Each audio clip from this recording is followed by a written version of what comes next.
La mañana del 12 de junio de 2022 comenzó como cualquier otra en la extensa finca Harrington en Greenwich, Connecticut. Un equipo de jardineros llegó a las 6:30 de la mañana, sus camiones avanzando más allá de las ornamentadas puertas de hierro que habían protegido a una de las familias más adineradas de América durante 3 generaciones. La niebla matutina colgaba como un velo de gasa sobre los jardines cuidados, el rocío brillando en 15 acres de terrenos perfectamente mantenidos que rodeaban la mansión de estilo neoclásico griego con sus imponentes columnas blancas y sus tranquilos estanques reflectantes. Michael Donovan, el jardinero de la finca durante más de 20 años, estaba haciendo su recorrido habitual cuando algo llamó su atención, faros aún encendidos contra el sol naciente. El Mercedes convertible plateado de Elise Harrington estaba estacionado en un ángulo extraño cerca del camino privado que conducía a la casa del lago, su puerta del conductor colgando abierta, el motor aún en marcha. Mientras Donovan se acercaba,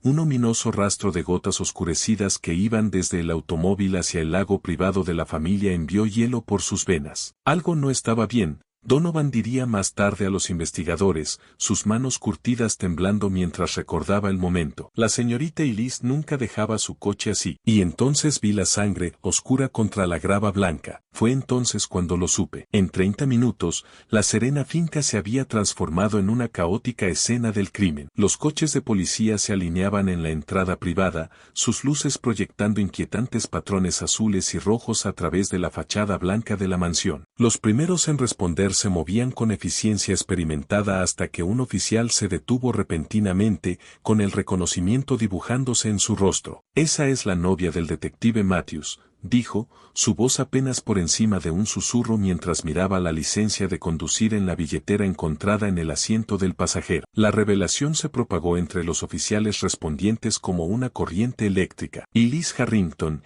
hija de 29 años del magnate tecnológico Charles Harrington, no era solo una heredera desaparecida, estaba románticamente involucrada con uno de los suyos, el detective Ryan Matthews. Para el mediodía, los equipos de noticias se habían reunido fuera de las puertas, sus camionetas satelitales formando una línea que se extendía por la exclusiva calle. Los vecinos emergieron de las fincas adyacentes, observando desde la distancia cómo el pacífico enclave de privilegio era destrozado por una violencia inexplicable. Y en algún lugar sobre el Océano Pacífico, Charles Harrington recibió la llamada que dividiría para siempre su vida en antes y después. Su única hija había desaparecido, presuntamente muerta, y su sangre manchaba los terrenos de la misma finca que él había construido para mantenerla a salvo. Elise Victoria Harrington nació en un mundo de inmenso privilegio el 4 de agosto de 1992. La única hija de Charles y Victoria Harrington, disfrutó de ventajas que la mayoría solo podía soñar: tutores privados, viajes internacionales y veranos divididos entre las casas familiares en Greenwich, los Hamptons y el lago Como, Italia. Su madre, una expianista de concierto con la Orquesta Sinfónica de Boston, reconoció el talento musical de Elise temprano y lo nutrió con los mejores instructores que el dinero podía comprar. A los 13 años, Elise tocaba a Chopin con una profundidad de sentimiento que conmovía a la gente hasta las lágrimas, recordó su antigua profesora de piano, Madame Rousseau, con los ojos brillantes de emoción. Tenía esta extraordinaria capacidad de transferir emoción a través de sus dedos. No era solo precisión técnica, muchos niños privilegiados pueden lograr eso con suficiente práctica. Era algo más, algo raro, como si entendiera el desamor antes de haberlo experimentado. Después de graduarse summa cum laude de Phillips Exeter Academy, Elise asistió a Harvard, donde se especializó en historia del arte y composición musical. Con fluidez en francés, italiano y mandarín, parecía destinada a una vida de alta cultura y búsqueda artística. Pero durante su último año en Harvard,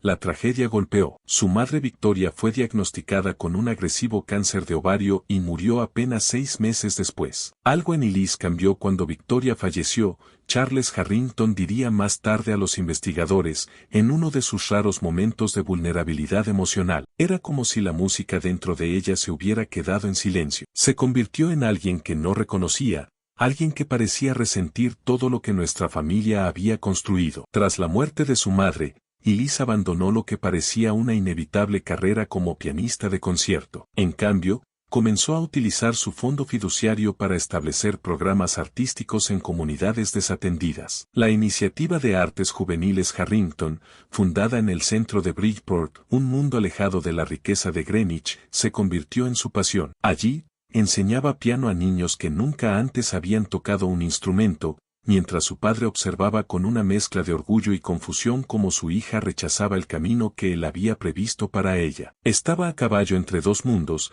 explicó Sophia Williams, compañera de habitación de Elise en Harvard. Estaba la Elise que podía navegar por galas benéficas y reuniones de directorio en su sueño, que sabía qué tenedor usar en cenas de estado y cómo charlar con senadores. Luego estaba la otra Elise, la que aparecía en mi apartamento a medianoche en jeans y sudadera, quitándose zapatos de diseñador para sentarse en mi suelo y beber vino barato, hablando de lo sofocada que se sentía por las expectativas de su padre. Esta dualidad definió los últimos años de la vida de Elise, la constante tensión entre la jaula dorada de la riqueza y su desesperada búsqueda de autenticidad. Fue una búsqueda que finalmente la llevaría al camino del detective Ryan Matthews, con consecuencias devastadoras. La última vez que hablamos, aproximadamente 2 semanas antes de que desapareciera, me dijo que finalmente era lo suficientemente valiente para vivir honestamente, recordó Sophia, con la voz quebrada. Dijo que había encontrado a alguien que la veía, realmente la veía, no a la heredera Harrington, solo a Elise. Pensé que significaba que finalmente era feliz. Nunca imaginé que era el comienzo del fin. El detective Ryan Matthews se unió al departamento de policía de Greenwich en 2015 después de servir 6 años en el ejército,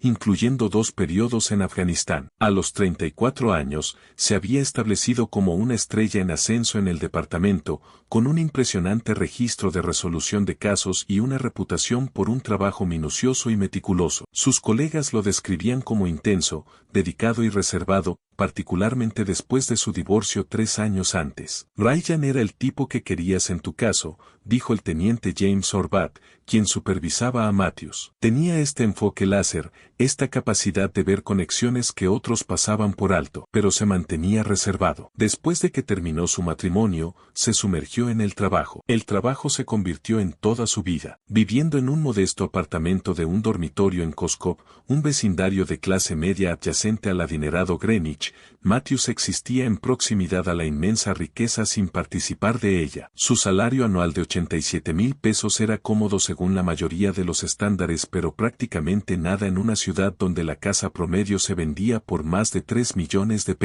Esta disparidad sería posteriormente escrutada cuando los investigadores reconstruyeron su relación con Elise Harrington. Sus caminos se cruzaron por primera vez en octubre de 2021, cuando Matthews respondió a una llamada por vandalismo en el Centro de Artes Juveniles Harrington. Alguien había desfigurado un mural pintado por los estudiantes del centro, cubriéndolo con etiquetas de pandillas y obscenidades. El metraje de seguridad era limitado, y la mayoría esperaba que el caso quedara sin resolver, un delito menor en un vecindario problemático. Pero Matthews lo persiguió con una dedicación inusual. Él dijo que importaba porque les importaba a los niños, recordó la administradora del centro, Teresa Gómez. Seguía volviendo, entrevistando a gente, construyendo confianza en una comunidad que generalmente desconfiaba de la policía. Y fue entonces cuando noté cómo miraba a Elise, no como la benefactora adinerada degradándose en Bridgeport, sino como si fuera la persona más fascinante que jamás hubiera conocido. Para Elise, el dedicado detective representaba algo igualmente fascinante, alguien completamente separado del mundo de riqueza e influencia de su padre, alguien que había construido su vida a través del servicio en lugar de la herencia. Sus interacciones profesionales evolucionaron gradualmente, primero en reuniones para tomar café y discutir el caso, luego cenas donde la conversación se alejaba de los murales vandalizados. Recuerdo haber pensado que era como ver a 2 personas de diferentes planetas descubriendo que hablaban el mismo idioma, dijo Teresa. Eran tan cuidadosos al principio, tan profesionales. Pero había esta electricidad entre ellos que era imposible no notar, el tipo que puede sentir desde el otro lado de una habitación. Conscientes de las complicaciones que su relación podría crear para su carrera y la posición de ella en la sociedad de Greenwich, mantuvieron una extrema discreción. Se reunían en pueblos vecinos, usaban vehículos separados, y Matthews compró un teléfono prepago específicamente para comunicarse con Elise. Sus colegas no estaban al tanto de la relación, al igual que Charles Harrington, quien viajaba frecuentemente por negocios. Ryan hablaba sobre la burbuja de Greenwich, como familias de dinero antiguo como los Harrington existían en esta esfera protectora donde las reglas normales no se aplicaban, dijo Marcus Jensen, un compañero detective y el amigo más cercano de Matthews en la fuerza. Parecía tanto fascinado como repelido por ello. Mirando hacia atrás, debería haber reconocido su obsesión por lo que era, no solo con Elise, sino con todo lo que ella representaba. Para cuando el invierno dio paso a la primavera, la relación se intensificó. Viajes de fin de semana a cabañas remotas en los Berkshires. Cenas secretas en restaurantes de Manhattan donde ninguno sería reconocido. Encuentros a altas horas de la noche en el apartamento tipo estudio de Elise en el centro, un espacio que había comprado sin el conocimiento de su padre, usando dinero de la herencia de su abuela materna. Para Elise, la relación representaba libertad, una conexión no contaminada por la riqueza y el estatus de su familia. En Ryan, encontró a alguien que desafiaba sus perspectivas, introduciéndola a un mundo donde la gente vivía de sueldo a sueldo, donde las decisiones tenían consecuencias inmediatas en lugar de ser amortiguadas por el privilegio. Nunca me sentí más viva que cuando estoy contigo, escribió en un mensaje de texto recuperado posteriormente por los investigadores. Me haces lo suficientemente valiente para convertirme en quien quiero ser, no en quien nací para ser. Para Ryan, la relación era más compleja. Colegas posteriormente describieron a un hombre cada vez más preocupado, revisando constantemente su teléfono, desapareciendo durante los descansos para almorzar. Los registros bancarios mostrarían más tarde gastos inusuales, restaurantes caros, escapadas de fin de semana, un reloj Rolex comprado a crédito, mucho más allá de lo que su salario debería haber permitido. Comenzó a hacer preguntas extrañas sobre la familia Harrington, recordó Jensen, frotándose las sienes como si tratara de borrar el recuerdo, sobre sus negocios, sus propiedades, cómo estaba estructurado su dinero. En ese momento, pensé que solo sentía curiosidad por cómo vivía la otra mitad. Ahora me pregunto si estaba haciendo inventario. Para abril de 2022, Charles Harrington había comenzado a sospechar de las frecuentes ausencias y el comportamiento secreto de su hija. Nunca siendo alguien que dejara las cosas al azar, contrató a Maxwell Security, una discreta firma de investigación privada frecuentemente empleada por la élite de Greenwich para manejar asuntos sensibles. En 2 semanas, Charles tenía fotografías de Elise y Ryan juntos, entrando a su apartamento secreto, abrazándose en un sendero de excursionismo en el norte de Nueva York, compartiendo cenas íntimas en restaurantes oscurecidos. El descubrimiento lo enfureció. Una extensa verificación de antecedentes sobre Matthews reveló información preocupante que probablemente Elise desconocía, un problema de juego durante sus días en el ejército que había sido manejado discretamente a través de canales militares, significativa deuda de tarjetas de crédito, y un acuerdo de divorcio que estiraba sus finanzas al límite. Para Charles, la conclusión parecía obvia. Matthews estaba usando a su hija para acceder a la riqueza de los Harrington. Lo que ni Charles ni Elise sabían era que Ryan había comenzado a investigar la estructura de riqueza de la familia Harrington en detalle. Los registros de búsqueda en Internet revelaron posteriormente consultas sobre el fondo fiduciario de Elise, del cual ella obtendría control completo en su 30º cumpleaños, a solo 3 meses de distancia. El fideicomiso, valorado en aproximadamente 18 millones de pesos, había sido establecido por sus abuelos maternos y estaba separado de la fortuna familiar de los Harrington. Mientras estas corrientes ocultas se arremolinaban bajo la superficie, Elise tomó una decisión monumental. En la noche del 17 de mayo de 2022, informó a su padre que estaba enamorada y quería que conociera al hombre que había capturado su corazón. Charles, ya consciente de la relación pero ocultando este conocimiento, aceptó una cena en la finca el siguiente fin de semana. Estaba tan esperanzada, tan nerviosa, dijo Harriet Collins, la ama de llaves de los Harrington desde hace mucho tiempo, su voz suave con ternura recordada. Pasó horas decidiendo qué ponerse, cómo arreglar el comedor. Seguía diciendo, papá verá lo feliz que Ryan me hace. Entenderá una vez que lo conozca. Era como una niña otra vez, desesperada por la aprobación de su padre. La cena del 21 de mayo fue, según todos los relatos, un desastre. Charles Harrington había dispuesto que su equipo de seguridad registrara minuciosamente a Matthews antes de permitirle entrar en la propiedad, una indignidad que marcó el tono de la velada. Sentados en extremos opuestos de la enorme mesa de comedor, Los dos hombres entablaron lo que el personal describió como una guerra fría, una conversación superficialmente educada pero con un subtexto hostil. El señor Harrington no paraba de preguntar sobre los objetivos profesionales de Ryan, su plan a 5 años, su estrategia de jubilación, recordó Harriet, imitando la precisión clínica de Charles. Preguntas diseñadas para destacar la disparidad entre ellos. Y cuando Ryan mencionó su divorcio, el señor Harrington dijo algo como, sí, mis investigadores fueron bastante minuciosos en ese asunto. La temperatura en la habitación bajó 10 grados. La revelación de que Charles había estado investigando lo enfureció visiblemente a Matthews, pero el punto de ruptura llegó cuando Charles abordó directamente el futuro de la relación. Mi hija tiene ciertas responsabilidades con el apellido Harrington, dijo Charles según los informes, removiendo su brandy con precisión estudiada. Su madre y yo la criamos para continuar nuestro legado, no para desperdiciarlo en un vínculo inapropiado. Y Liz, quizás por primera vez en su vida, desafió abiertamente a su padre. Levantándose de la mesa, anunció que amaba a Ryan y tenía la intención de construir una vida con él, con o sin la bendición de su padre. La velada terminó con ella saliendo furiosa, Matthew siguiéndola de cerca, y Charles Harrington sentado solo en el enorme comedor, con una expresión indescifrable. Lo que siguió fue una rápida escalada de tensión y decisiones que finalmente conducirían a la tragedia. Charles,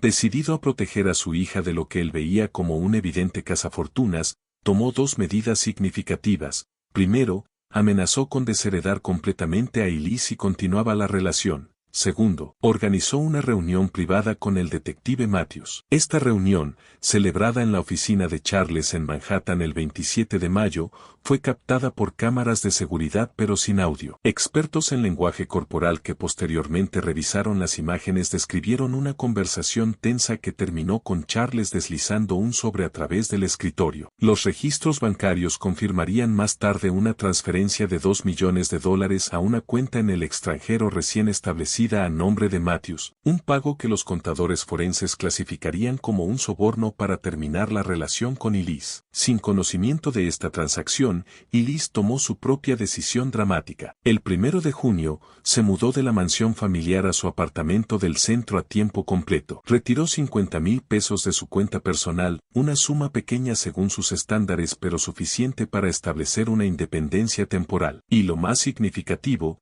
concertó una cita con su ginecólogo, donde una prueba de embarazo confirmó lo que había comenzado a sospechar. Estaba embarazada de aproximadamente 8 semanas del hijo de Ryan. El embarazo aceleró los planes de Elise para fusionar completamente su vida con la de Ryan. Los registros bancarios muestran que comenzó a investigar bienes raíces en Vermont, mirando propiedades que podrían acomodar a una familia. Su historial de Internet reveló búsquedas sobre criar hijos fuera de la riqueza y distancia saludable de padres tóxicos. El 9 de junio, todo cambió. Mientras usaba la computadora portátil de Ryan para buscar muebles para bebés, Elise descubrió algo que destrozó su mundo, correos electrónicos que confirmaban la transferencia de $2 millones de su padre, y un hilo de mensajes separado con un agente inmobiliario en Costa Rica discutiendo compras de propiedades bajo un nombre diferente. En un instante, sus sueños de una vida auténtica con el hombre que amaba se convirtieron en polvo. Devastada, Elise se retiró al único lugar donde siempre había encontrado consuelo, la casa de botes en el lago familiar. Construida por su abuelo como un refugio de la casa principal, la estructura rústica contenía un piano donde Elise solía tocar cuando buscaba claridad. Los registros de seguridad muestran que su código de acceso abrió las puertas de la propiedad a las 8:17 de la noche del 9 de junio. A partir de este momento, la narrativa depende en gran medida de la evidencia forense y el testimonio de testigos para reconstruir los eventos. Los registros telefónicos muestran que Elise envió un mensaje de texto a Ryan a las 8:42 de la noche, sé lo del dinero, lo sé todo, encuéntrame en la casa de botes, me debes al menos la verdad. Los datos del GPS del vehículo policial sin identificación de Matthews muestran que llegó a la propiedad de los Harrington a las 9:13 de la noche, usando la entrada de servicio no cubierta por cámaras de seguridad. Su turno policial había terminado oficialmente a las 8 de la noche, aunque había dicho a sus colegas que estaba trabajando hasta tarde en informes de casos. A las 9:36 de la noche, Elise envió un último mensaje de texto a su amiga Sofía, me equivoqué sobre él, todo era una mentira. Te llamaré mañana, hay mucho que necesito resolver ahora. Era la última comunicación que alguien recibiría de Elise Harrington. Lo que ocurrió en la casa de botes permanece parcialmente oscurecido, pero la evidencia forense cuenta una historia escalofriante. Los investigadores encontraron evidencia de un enfrentamiento violento, muebles volcados, salpicaduras de sangre consistentes con un trauma por fuerza contundente y un banco de piano con una pata rota, aparentemente usado como arma. Huellas dactilares parciales en sangre que coincidían con las de Matthews fueron encontradas en el marco de la puerta, y el ADN de Elise fue recuperado de debajo de sus uñas cuando fue arrestado 3 días después. Lo más condenatorio fue la evidencia recuperada del lago mismo. Marcas de arrastre conducían desde la casa de botes hasta la orilla del agua, donde los investigadores encontraron un solo pendiente perteneciente a Elise medio enterrado en el lodo. Los equipos de búsqueda submarina eventualmente recuperaron su anillo de compromiso, un diamante de 3 quilates que Matthews había comprado apenas una semana antes, con un precio de 46,000 pesos, imposiblemente más allá de sus medios financieros legítimos. La cronología posterior al enfrentamiento revela los intentos de Matthews por encubrir sus acciones. Las grabaciones de seguridad muestran su vehículo saliendo de la propiedad a las 10:28 de la noche. A las 11:15 de la noche, apareció en la comisaría, cambiándose a la ropa de repuesto que guardaba en su casillero. La oficial Tamara Rodríguez testificó posteriormente que notó que su cabello estaba húmedo y tenía lo que parecía ser un rasguño en la mejilla, que él atribuyó a chocar contra una rama mientras hacía jogging. Quizás lo más perturbador fue el comportamiento de Matthews la mañana siguiente cuando se reportó la desaparición de Elise. Se ofreció voluntariamente para tomar el informe inicial, entrevistando al jardinero que descubrió el automóvil abandonado. El teniente Orbat describió a Matthews como inquietantemente tranquilo durante la investigación inicial, ofreciendo teorías sobre la posibilidad de que Elise hubiera abandonado la ciudad voluntariamente para escapar de su padre controlador. No dejaba de desviarnos del lago, testificó posteriormente Orbat, con la voz cargada de arrepentimiento. Dijo que deberíamos revisar aeropuertos, estaciones de tren. Dijo que ella había estado hablando de escapar durante semanas. Todo mientras sabía exactamente dónde estaba. La fachada comenzó a desmoronarse cuando la policía estatal se hizo cargo de la investigación debido a un potencial conflicto de intereses. Un registro del apartamento de Matthews reveló la bufanda de Elise escondida en su dormitorio, su sangre detectada en sus zapatos, y lo más incriminatorio, una lista manuscrita de fechas, cantidades y números de cuenta que los contadores forenses relacionarían con la estructura del fondo fiduciario de Elise. Matthews fue arrestado el 15 de junio de 2022, mientras estaba sentado en su escritorio en el departamento de policía de Greenwich. Los colegas describieron la escena surrealista cuando oficiales de la policía estatal entraron en la sala común y colocaron esposas a uno de los suyos. Se informó que Matthews no mostró ninguna emoción, diciendo solamente, «Quiero a mi abogado», mientras se lo llevaban. El juicio comenzó 6 meses después, cautivando la atención nacional al exponer la oscura intersección de riqueza, poder y obsesión. La fiscalía presentó a Matthews como un depredador calculador que se fijó en Elise por su dinero, aceptando un soborno de su padre mientras simultáneamente planeaba casarse con ella para acceder a su fondo fiduciario. Cuando ella descubrió su traición, argumentaron,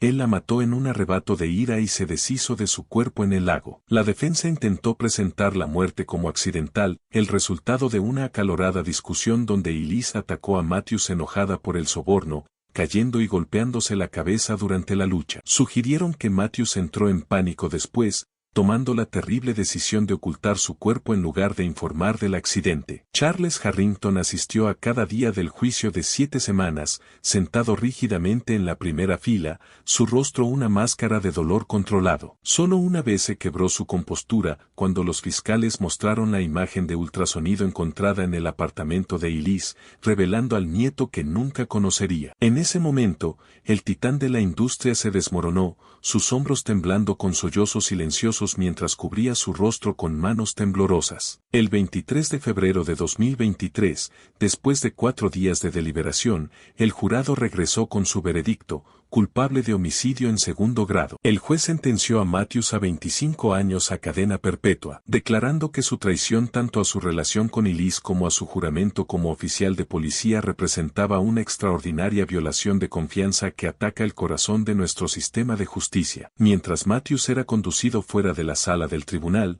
finalmente rompió su comportamiento estoico, volviéndose hacia Charles Harrington y diciendo palabras que atormentarían al padre afligido. Ella nunca habría sido feliz en tu mundo de todos modos. La declaración, captada por las cámaras del tribunal, sugería una justificación retorcida de que, de alguna manera, en la mente de Matthews, él había liberado a Elise de la jaula dorada de su existencia privilegiada. El caso podría haber concluido en la sala del tribunal, pero la investigación continuó en los meses siguientes. El 12 de junio de 2023, exactamente un año después de la desaparición de Elise, una sequía bajó el nivel del agua del estanque Sterling, un pequeño cuerpo de agua a 5 millas de la propiedad de los Harrington. Un excursionista descubrió restos humanos que las pruebas forenses confirmarían que pertenecían a Elise Harrington. El descubrimiento respondió a algunas preguntas mientras planteaba otras. La ubicación contradecía la afirmación de Matthews de que su cuerpo había sido desechado en el lago de la propiedad Harrington. Más preocupante fue la evidencia que sugería que el cuerpo había sido transportado y enterrado después de que la investigación policial inicial hubiera comenzado. Esta discrepancia en la cronología llevó a los investigadores a cuestionarse si Matthews tenía un cómplice, alguien que ayudó a mover el cuerpo de Elise mientras él estaba bajo observación policial. La ubicación del estanque Sterling sugiere una premeditación más allá de lo que inicialmente creíamos,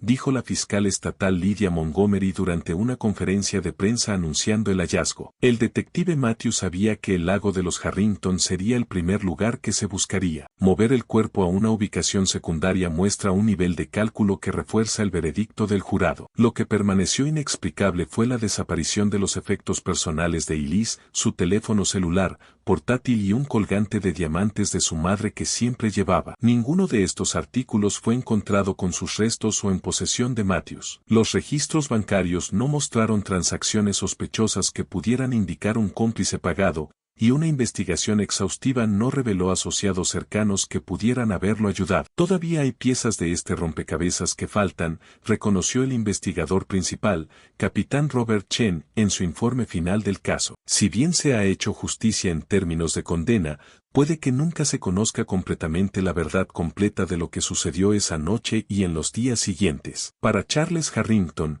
la recuperación de los restos de su hija proporcionó el cierre necesario para honrar adecuadamente su memoria. En septiembre de 2023, estableció la Fundación Elise Harrington con una dotación inicial de 50 millones de pesos. La fundación sirve dos propósitos: continuar el trabajo de Elise proporcionando educación artística a jóvenes desatendidos y financiar programas de prevención de violencia doméstica centrados en el control psicológico y el abuso financiero. El Centro de Artes Juveniles en Bridgeport fue renombrado como Centro Elise Harrington para la expresión creativa, su entrada adornada con una estatua de bronce de tamaño natural de Elise sentada en un piano, rodeada de niños. La instalación incluye un piano funcional que cualquiera puede tocar, un monumento viviente a su creencia de que la música pertenece a todos. Quizás lo más conmovedor fue la transformación de Charles Harrington después de la tragedia. El padre, antes controlador y emocionalmente distante, se convirtió en un defensor de las víctimas de violencia en las relaciones, hablando abiertamente sobre las señales de advertencia que había pasado por alto en la relación de su hija. Estaba tan enfocado en proteger a Elise de regalar su herencia que no logré proteger su vida, admitió durante una rara entrevista televisiva, su voz cargada de emoción. Miré al detective Matthews y solo vi su cuenta bancaria, no el peligro que representaba. Mi hija pagó el precio máximo por mi ceguera. En la propiedad de los Harrington, la casa del bote donde Elise pasó sus últimos momentos fue demolida. En su lugar se encuentra un jardín de rosas blancas, su flor favorita, rodeando una pequeña piscina de reflexión. Cada año en su cumpleaños, Charles se sienta solo junto a esta piscina, reproduciendo grabaciones de las interpretaciones de piano de Elise de sus días de concierto. Para el Departamento de Policía de Greenwich, el caso Matthews provocó una revisión integral de los procedimientos de evaluación psicológica y el monitoreo financiero de los oficiales. El teniente Orbat, quien había supervisado a Matthews, se jubiló anticipadamente, atormentado por las señales que había pasado por alto. Estamos entrenados para detectar depredadores en la calle, reflexionó durante la revisión departamental, su voz hueca por la autorrecriminación. Pero nunca imaginamos que necesitaríamos buscar uno detrás de una placa. Los oficiales que habían trabajado junto a Matthews lucharon con su propia forma de dolor, lamentando no solo a Elise sino también su confianza destrozada en un colega que creían conocer. La oficial Rodríguez, quien había notado el cabello húmedo de Matthews y la cara arañada la noche del asesinato, requirió consejería para abordar su culpa por no reportar sus observaciones antes. Él era uno de nosotros, explicó, con lágrimas brotando en sus ojos. No quieres creer que un oficial hermano podría hacer algo así. Haces excusas, miras hacia otro lado. Llevaré esa responsabilidad para siempre. Los archivos del caso de Elise Harrington contienen una evidencia particularmente desgarradora, una entrada de diario fechada el 8 de junio de 2022, justo un día antes de su confrontación con Matthews. Escrita en su elegante y fluida caligrafía, la entrada revela tanto su esperanza como su creciente inquietud. He comenzado a soñar con nuestro hijo, una niña pequeña con los ojos de Ryan y las manos musicales de mi madre. Quiero creer que podemos construir algo hermoso juntos, lejos del dinero y las expectativas de papá. Pero hay una sombra creciendo entre nosotros. Ryan ha estado distante, reservado. Cuando mencioné mudarnos a Vermont, vi algo pasar por su rostro: decepción, miedo. No puedo nombrarlo con exactitud. A veces lo sorprendo mirándome como si fuera un rompecabezas que está tratando de resolver, no una mujer que ama. Mamá siempre decía que confiara en mis instintos. Los he ignorado demasiado tiempo ya. El diario fue encontrado en el apartamento del centro de Elise, guardado dentro del banco del piano junto a partituras de una canción de cuna que había comenzado a componer. Cerca, los investigadores descubrieron una pequeña bolsa de compras que contenía diminutas zapatillas de ballet y una caja de música, regalos para el hijo que nunca conocería. Tras el juicio, varias mujeres se presentaron con historias sobre relaciones pasadas con Ryan Matthews. Emergió un patrón de su atracción hacia mujeres adineradas o financieramente exitosas, relaciones que se intensificaban rápidamente antes de terminar cuando sus parejas cuestionaban sus motivos o descubrían irregularidades financieras. Ninguna había experimentado violencia, pero muchas describieron comportamientos controladores y enojo inexplicable cuando ellas afirmaban su independencia. Era muy bueno haciéndote sentir como el centro de su universo,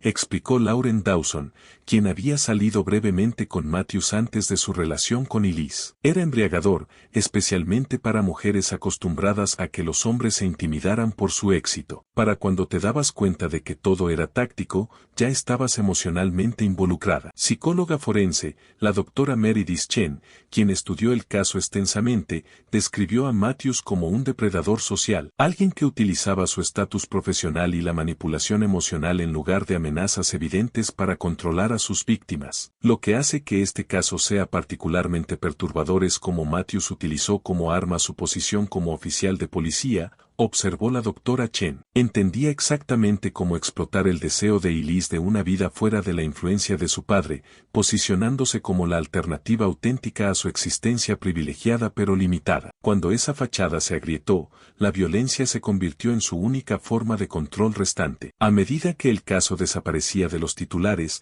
las preguntas más amplias que planteó persistieron en la conciencia pública. ¿Cómo había ocultado tal oscuridad un oficial condecorado? ¿Qué papel había jugado la extrema disparidad de riqueza tanto en la relación como en su trágico final? ¿Podría alguien haber intervenido antes de que estallara la violencia? Estas preguntas resuenan a través de los pasillos del centro Elise Harrington, donde los niños de Bridgeport ahora aprenden a tocar en el mismo piano de cola Steinway donde Elise una vez practicó. La música que crean, a veces vacilante e imperfecta, a veces sorprendentemente hermosa, sirve como un memorial viviente a una mujer que creía en las posibilidades, que buscaba una conexión auténtica, y que finalmente confió en la persona equivocada con su corazón y su vida. Cada año, en el aniversario de la muerte de Elise, Charles Harrington visita el estanque Sterling solo. Trae una única rosa blanca y la coloca al borde del agua. A veces, los visitantes del lugar apartado informan escuchar música de piano flotando a través del agua, aunque no hay ninguna fuente que pueda encontrarse. La leyenda local dice que es el espíritu de Elise, todavía buscando la libertad y autenticidad que nunca encontró en vida. En su celda en la instalación correccional de Green Haven, Ryan Matthews mantiene su silencio sobre lo que realmente sucedió esa noche en la casa del bote. Su apelación fue denegada en noviembre de 2023 y desde entonces ha rechazado todas las solicitudes de entrevista. La única comunicación de él vino en forma de una breve declaración a través de su abogado. La verdad es más complicada de lo que cualquiera sabe. Algún día, contaré mi versión de la historia. Por ahora, esa historia permanece sin contar, mientras que la historia de Elise continúa a través de las vidas que tocó y las instituciones que llevan su nombre, un legado de arte, compasión y promesa incumplida. Si encontraste esta historia convincente, por favor suscríbete a nuestro canal para más investigaciones de crímenes reales en profundidad. La próxima semana, exploraremos el desconcertante caso del asesino del cifrado del campus, un brillante profesor de matemáticas que dejó pistas codificadas en cada escena del crimen. ¿Cómo lograron finalmente los investigadores descifrar el código? ¿Y qué oscuro secreto reveló? Deja tus teorías en los comentarios a continuación, y no olvides compartir este video con otros que aprecien el análisis reflexivo de crímenes.